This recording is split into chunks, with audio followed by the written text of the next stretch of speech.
नमस्कार, मैं हूं आपके साथ अशरफ अली। आप देख रहे हैं एमजे खबर। जैसे कि हाथरस की युवती के साथ गैंगरेप के बाद जो हत्या हो गई, उसके बाद जो लगातार से विरोध प्रदर्शन हो रहे हैं देश भर में, वहीं मैं इस वक्त खड़ा हूं दिल्ली के जंतर मंतर पर, जहां मुख्यमंत्री योगी आदित्यनाथ का पुतला दहन किया गया है।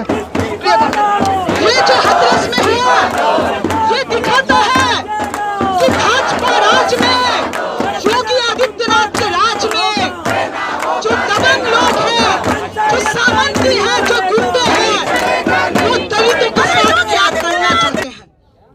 ये हाथरस का जो घटना है, हाथरस की बहन के साथ जो हुआ है, वो उस बात को दिखाती है। बलात्कार होने के बाद हम लोगों को पता है रेप एक स्ट्रक्चरल वायलेंस है, व्यवस्था का समस्या है, पितृसत्ता है तो बलात्कार होती है। हर दिन एक महिला पैदा होने के बाद उसको जिस नजरिए से ये समाज देखता है, एक दलित महिला पैदा होने के बाद जो ब्राह्मणिकल पैट्रियार्की है, उसके अंदर जो नफरत है वो दिखा इस बलात्कार में।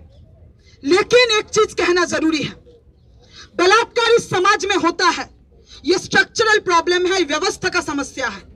लेकिन जो सरकार जनता के वोट से चुन के, संविधान का सौगंध खा के सरकार चला रही है, मुख्यमंत्री के पद में बैठी हुई है, वो सरकार जब बलात्कार होगा किसके पक्ष में जाएगा?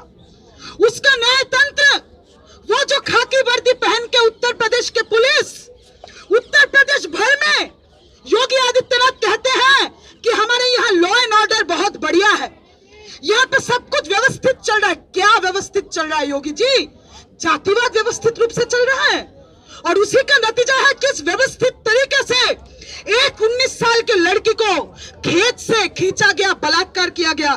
जब उसने विरोध जताया तो बर्बरता के साथ हिंसक रूप से उसका हत्या किया गया। उसके बाद क्या हुआ? वो उत्तर प्रदेश पुलिस, वो खाकी वर्दी पहने लोग जो मुख्यमंत्री के ऑफिस से अपना इंस्ट्रक्शन लेते हैं, उन्होंने क्या किया? उन्होंने पूरे दुनिया के सामने बलात्कारियों को बचाने का कोशिश किया, क्योंकि बलात्कारी जिस जाति से है उस जाति का संरक्षण करना, उस जाति के वर्चस्व का संरक्षण करना, दलितों को मनुस्मृति के मुताबिक कदमों के नीचे रखना, ये मतलब है योगी राज का। और इसलिए हमने देखा कि बलात्कार के बाद उनके परिवार को बिना बोले हाथरस के विक्टिम का, उनके उस पीड़िता का शरीर को आधी रात को जला दिया गया। जिंदगी रहते एक दलित का सम्मान नहीं है योगी राज में, इस समाज में, इस जातिवादी समाज में।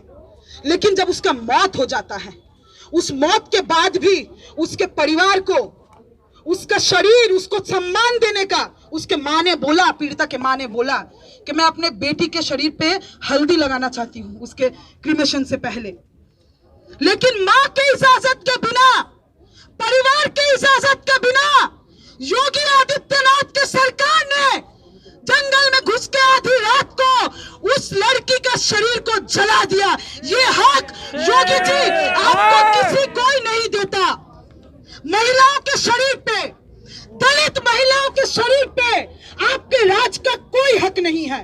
वो जो ठाकुर गुंडे थे जिन्होंने इस वाल्मीकि के बेटी का बलात्कार किया, उन ठाकुर गुंडों को वाल्मीकि के इस लड़की के शरीर के ऊपर कोई हक नहीं है। और उसके मरने के बाद आपने उसके शरीर को जलाया, किस हक से जलाया आपने? आप हमारे संविधान के सौगंध खा के वहां पे बैठे हैं, आप ये नहीं कर सकते। आपको उतरना होगा, आपको उस गद्दी से उतरना होगा, क्योंकि पहली बार नहीं है, ये पहली बार नहीं हुआ है। 2017 में उत्तर प्रदेश में भाजपा का सरकार चुन के आती है, योगी आदित्यनाथ को मुख्यमंत्री बनाया जाता है, सेलिब्रेशन मचता है, उसका जश्न मनाया जाता है उत्तर प्रदेश में। कैसे? मई के महीने में 2017 शब्बीरपुर का गांव जलता है। That was the first manifestation that Yogi Adityanath has become the chief minister of Uttar Pradesh. The feudal goons celebrated by burning down a village in Shabbirpur because they thought कि अभी हमारा सरकार आ गया है, अभी मनुवाद आ गया है, संविधान का जगह नहीं है, खुलेआम जाके दलितों के गांव को जला सकते हैं। हाथरस का केस अलग है, इस बात को बोलना पड़ेगा, क्योंकि पूरा तंत्र, पूरा स्टेट इस बात को बोलने के लिए लग गया कि पीड़िता के साथ तो रेप ही नहीं हुआ। पूरा तंत्र इस बात को बचाने के लिए लग गया कि इसको कास्ट एंगल मत दीजिए, लेकिन वो कास्ट एंगल है, क्योंकि उसके साथ जो हुआ वो इसलिए हुआ क्योंकि वो दलित महिला थी। और जिन लोगों ने, कल उच्च जाति के लोगों ने जो वहाँ पर पंचायत किया, वो इस साफ ठाकुरों ने जो पंचायत किया, और जो ठाकुर आदमी बैठकर बाहर बाहुबली की तरह टीका लगाकर, जब चंद्रशेखर गए थे उनकी पीड़िता के परिवार से मिलने, जो बैठकर धमकी दे रहा था, जग से बड़े मजे से पानी पी रहा था, क्या दिखा रहा था कि भाई बाहर बैठा है तू बाहर आ, ये क्या है?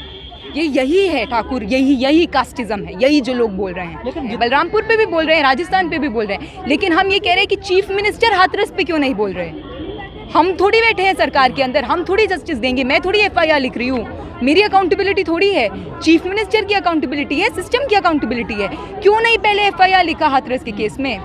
बलरामपुर में अरेस्ट कर लिया, हाथरस में क्यों नहीं किया पहले? ये हम पूछ रहे हैं।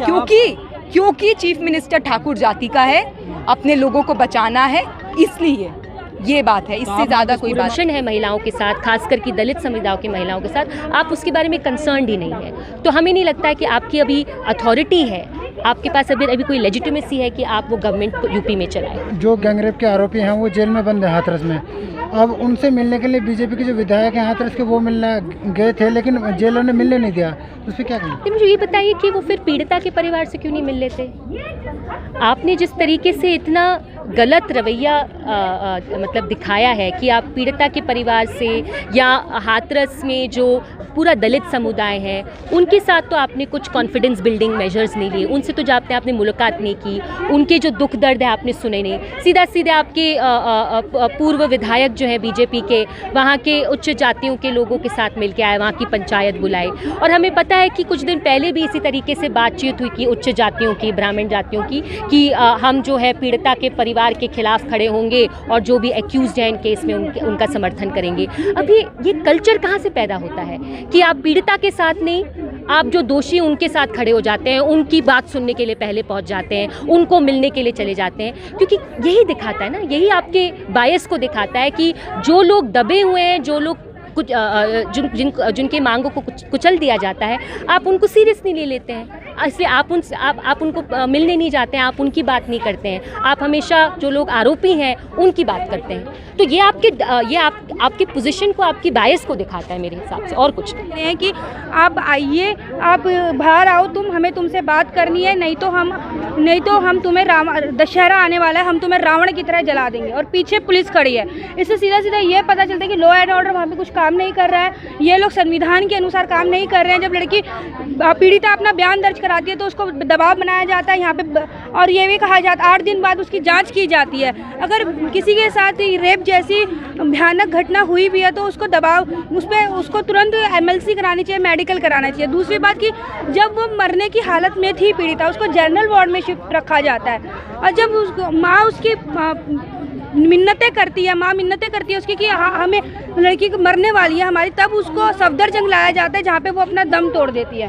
तो ICU में क्यों नहीं रखा गया उस लड़की को? जब उसकी इतनी हालत गंभीर थी तो क्यों जनरल वार्ड में डाला गया, ICU में क्यों नहीं रखा गया? इसका हम जवाब चाहते हैं। दूसरा, जब वो लड़की मर गई थी तो क्यों नहीं फैमिली को उसकी डेड बॉडी सौंप दी गई? क्योंकि किसी भी मृत व्यक्ति के शरीर पर सरकार का, इस व्यवस्था का कोई हक नहीं होता, उसके परिजनों का हक होता।